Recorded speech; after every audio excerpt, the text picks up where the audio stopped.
Okay, here's the deal. We gotta break into this house, and all we have to do is steal this one VHS tape. You got it? Yeah. Which one is it? I don't know, man. Let's just Look at these tapes, okay? Okay, so I watched VHS out of morbid curiosity.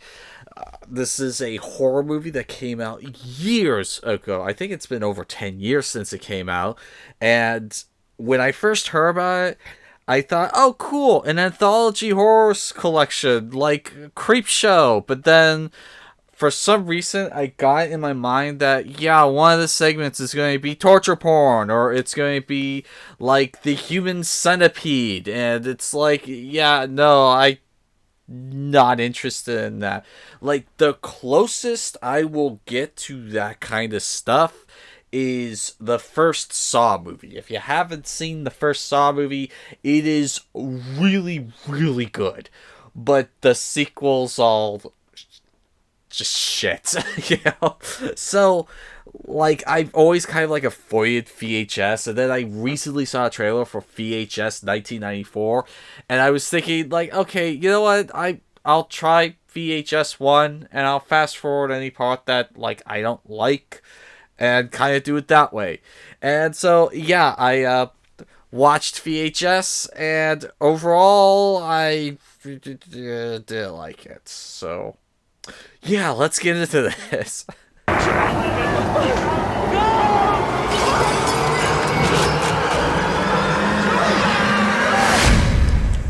you're watching this, don't come here.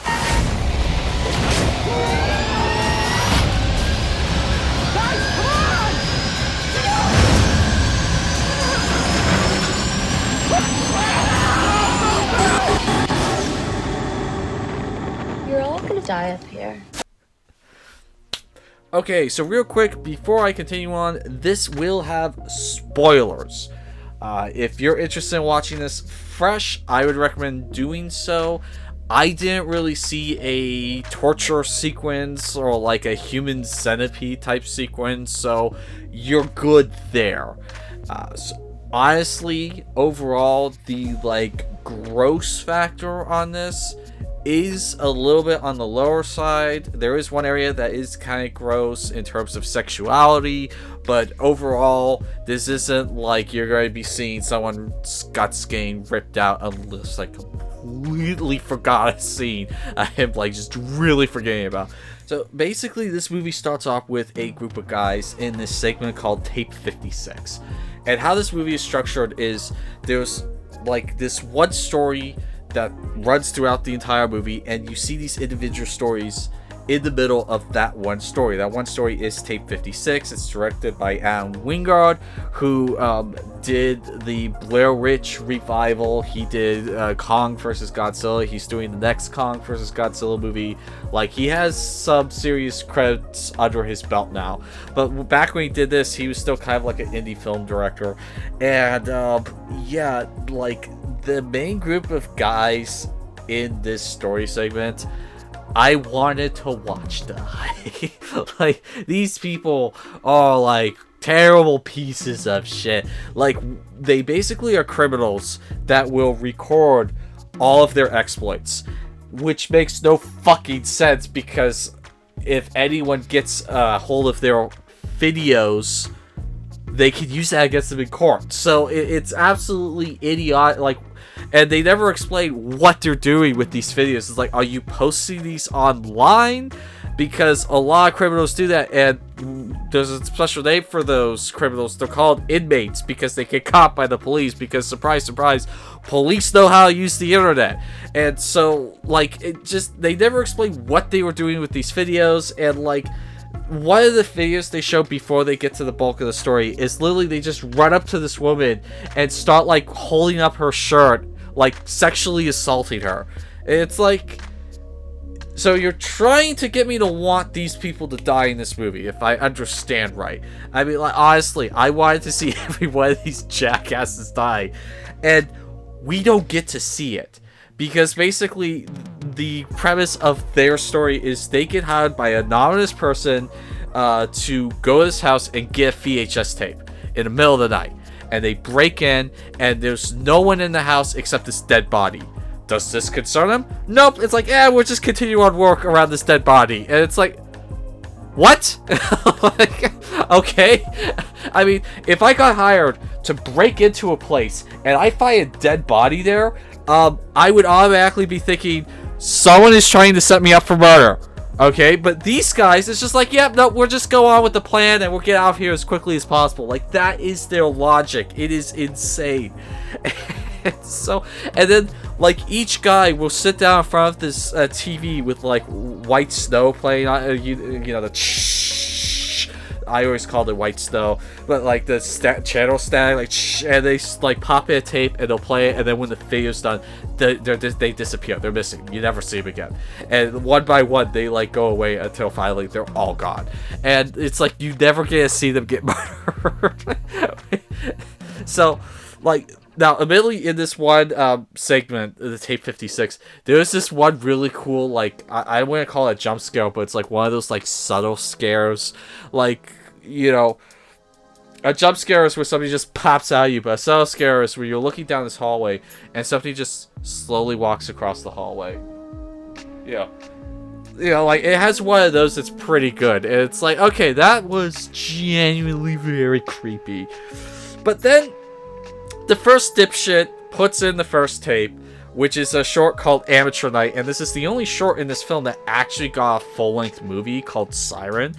And, like, this first story just really, really sucked for the main character, because, I mean, it's a bunch of friends, they get together, I guess it's like a stag party, or it's like a bachelor party, and they do this really awesome, like, narrative thing where, it, like, they give this guy a pair of glasses, and he's like, look in the middle, there's a camera right there, and it's like, oh, okay, and, like, he just goes through the rest of the night with these glasses on, forgetting that he has a camera. This is the same thing that they did in As Above, So Below that I really liked. They got rid of the stupid fucking narrative where there's always the person that says, we need to film everything, and the one person goes, get that camera out of my face or I'll kill you. Like, that happens in so many fucking found footage movies. Did I mention that this was a found footage movie? Yeah, it's a found footage movie. They do that in so many found footage movies that it is obnoxious as hell. And so, like, I was really glad that they did this. It's like, oh, okay, that's kind of inventive that, you know, he just has a pair of glasses on that can, you know, record everything. And they show them doing all of this, like, drunk debauchery and, you know, making out with women. And this one kid, while he's at this one very crowded bar, he sees this really nice girl walk up to him. She just goes, I like you. And it's just like, oh, I feel so bad for this guy, because, I mean, you look at this guy and it's like, clearly he's not Chris Evans, he's not Brad Pitt at age 30. This kid is kind of a dweeb, and it's like, finally a girl goes up to him and says, I like you, and she's actually very attractive. It's like, I feel so bad for this kid, because, like, seriously, this kid's dreams just came true.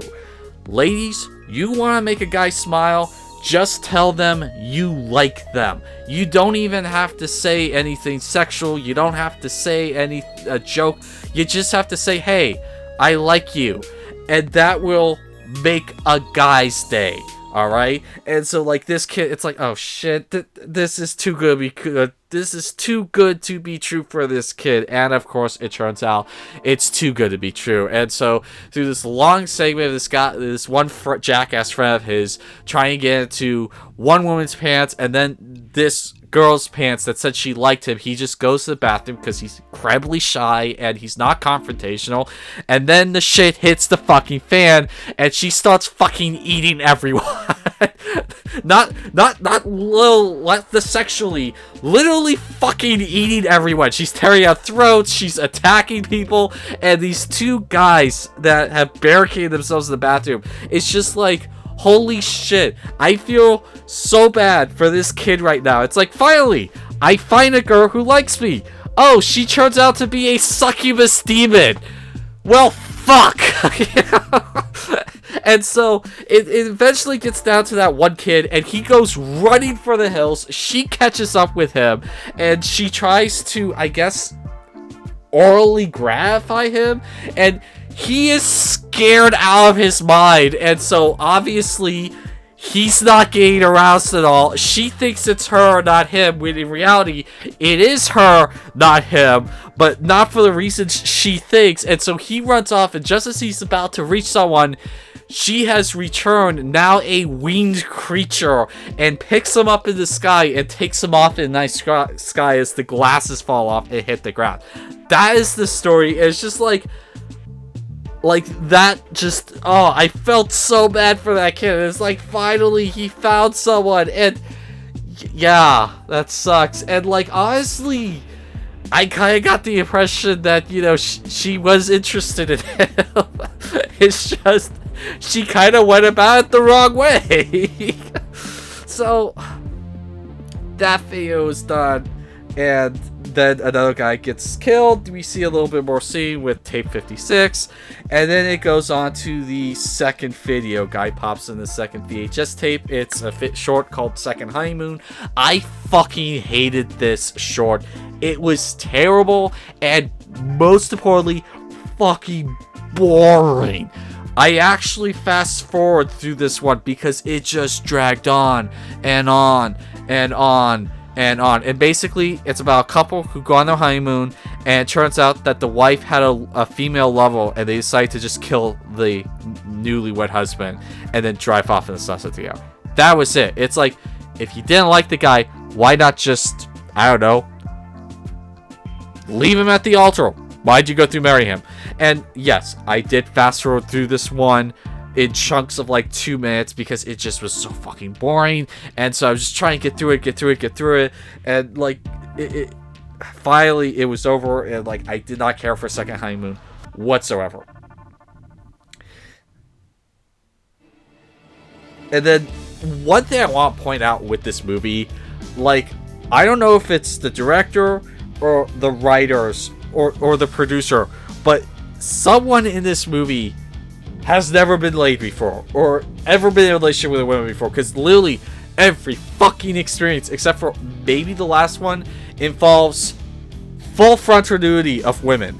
Okay, I mean, like, just flat out, like, gratuitous nudity for no fucking reason. And it's just like, dude, we get it, you really like chicks, okay? I mean, like, we don't need this. Most of the stories did not need any of this. You could have had all these stories happen without any of this. And, I mean, it's just like, hey, take off your top. And then a woman takes off her top. And it's just like, okay, great. And then the next scene happens. It's like, what was the fucking point of that scene?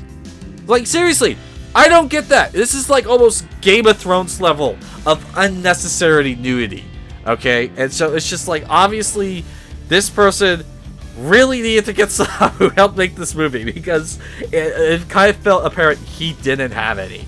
Now the third sequence, Tuesday the 17th, was actually quite inventive. I could have used an original movie just on this. And it's about a group of friends who go out into the woods, 2 women, 2 guys, and like, it's just the ordinary stupid teenager kids go out in the woods. And this one girl starts talking about these actual murders that happen in these woods, and the other friends kind of laugh it off. She then says, "You're all going to die out here." And it's like, "Whoa, what?" And like, only one of the friends goes, "What?" And then come to find out, she was the sole survivor of like a group of friends from a younger age, like, you know, teenage years, that was murdered by this killer. And she decided to go back and use her new batch of friends as bait for this serial killer, who turns out not to be a serial killer, but like this entity known as the Glitch. And like, it's like whenever you see it, it's like this silhouette of a man, but it's like glitching. And like, it's like, okay, that's actually kind of a interesting type of like movie monster villain. But like, they jumped over some of the potential rules, like, hey, can you only see it with the camera, you know, Slenderman style, or is this something you could actually see with your eyes? Because there's a few times it looked like they couldn't see him when he was coming up, and it would explain why this person was filming everything. And the other thing that kind of bugs me is, why didn't you wait to make your move until after all your friends were dead? Why? Why not make your move like, you know, while 2 of them were still alive? Well, 1 of them was still alive. Why did you wait until they were all dead? It's like, I'm now making my move. It's like, you're kind of late, chick. And so I thought that story was actually kind of inventive. It's like, okay, finally. This is one that didn't make me sick to my stomach or just make me bored. And so then they go back to the morons in the house, and they're still losing more and more each time they watch a video. And then the 4th story is the sick thing that happened to Emily when she was younger. And this is a video chat segment where everything's done through video chats. And it's about this girl who moves to a new apartment. She's talking to her boyfriend who's working on a military base, and they do the obligatory, hey, show me your tits segment. That's in every single one. She does it, and then she's telling him she's hearing weird things at night. And she goes out and looks, and there's like you'll see a ghost or one night, and then the next night she gets hit, and like every time she's saying, were you recording? And he's like, no, I wasn't recording. It's like, obviously you should be recording, but he's not. And like, it was very cliche. It felt like, I don't know if this came out before or after Paranormal Activity, I think it was 4, where they were doing that, like a Instagram vlog or type situation. I don't know if this came out before or after that, but I've seen stuff like this done before. It's like, okay, it might work the first time, but it doesn't work the 17th time you've done it without footage. And so, but then there was like a really interesting twist in this story where it turns out that it's not ghosts, it's like paranormal aliens, and the boyfriend has been in on it the entire time, and like he's a human servant for the aliens, and she's an incubator for their prodigy. And you come to find out, this isn't the only woman he's currently helping the aliens work on. There's another woman that he's helping them work on, and it's like, okay, that actually was a pretty good twist, I have to admit. And then the last story,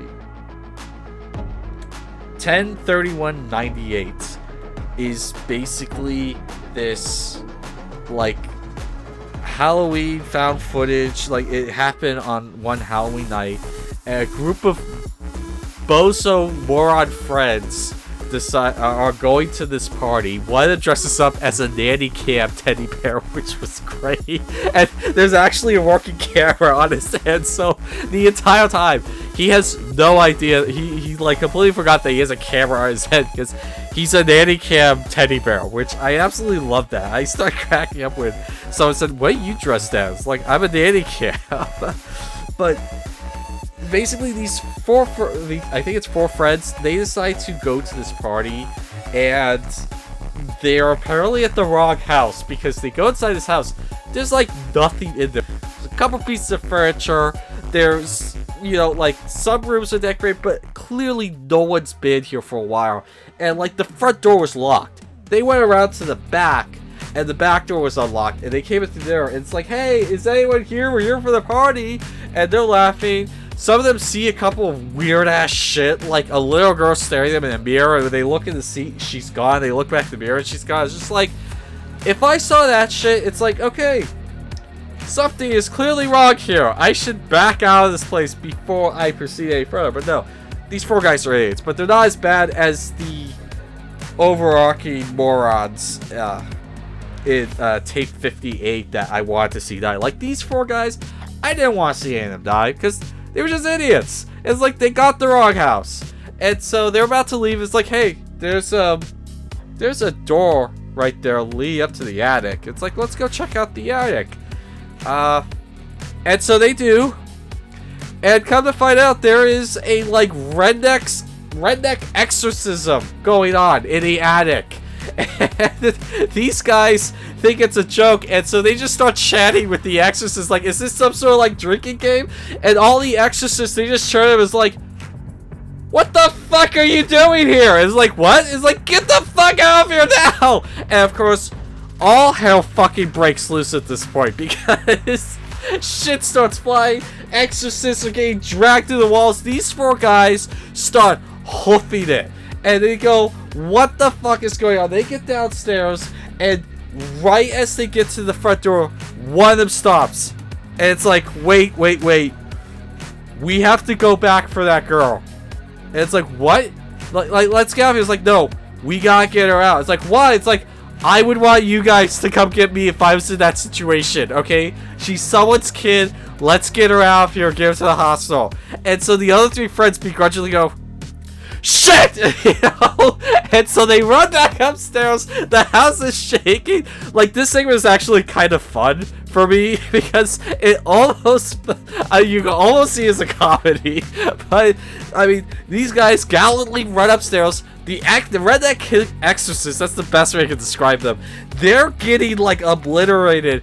They get this girl, take her off of, like, the straight up post she was, and they start taking her downstairs. And this is where the coolest part of the movie happens, because, like, there are some really cool environmental effects that they do in this movie. And so, like, one of the coolest things is they get to the front door, and, like, the window leading out to the door just starts closing. And the door just becomes solid. It's like such a cool effect. And then you see these arms that are like made out of wood start coming out of the wood walls, like reaching for them. And it's just like they are losing their shit epically, but they start running. They run into, I'm pretty sure they run into a basement, which is a terrible idea, but it was the only way they could go. And they get to an outside hatch leading outside. They break it through. They run out, they get to the car with this girl, and they drive off, okay? Now, of course, they have no fucking clue where they are. So they're driving, it's like, where's the hospital? It's like, I don't even know where I am.